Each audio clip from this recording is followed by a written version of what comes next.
Қайырлы күн оқырмандар, бүгінгі біздің талдайтын тақырып тонзиллит. Жалпылама айтқанда ангина. Тонзиллит дегеніміз бадамша бездерінің жалпы қабыну инфекциялық ауруы. Бадамша бездерінің негізгі қызметіне тоқталатын болсақ, тыныс алу жолдарын бактериялардан және вирустардан қорғайды. Ауру күз, қыс мезгілдерінде көбірек өршиді.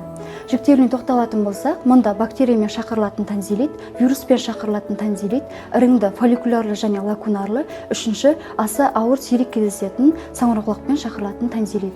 Жалпы клиникалық белгілеріне тоқталатын болсақ, мұнда ең алдымен тамақтың қызаруы және ісінуі.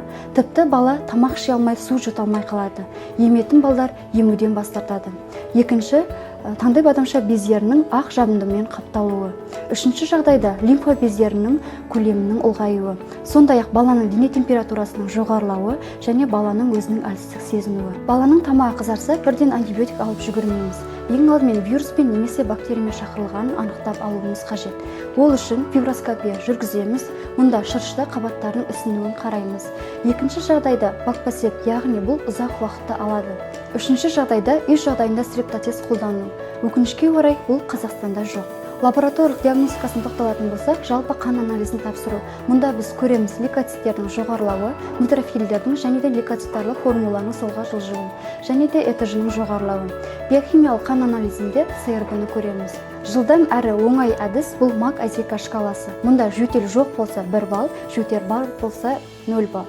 Таңдай бадамша бездер ақ жабындымен қапталса 1 балл, жоқ болса 0 балл. Лимфа түйіндерінің ұлғаюы бар болса 1 балл, жоқ болса 0 балл. Мұнда барлық балды есептейміз. Егер де 0 балл болса, мұнда ешқандай антибиотик қажет емес, тек қана симптоматикалық ем жүргіземіз. Екінші және үшінші балл болса, мұнда қан анализін тапсырамыз. Және вируспен немесе бактериямен шақырылған бойынша ем жүргіземіз. 4 балл болса, міндетті түрде антибиотик. Келесі кезекте еміне тоқталатын болсақ, мұнда ең маңыздысы көп мөлшерде жылы сұйықтық ішу.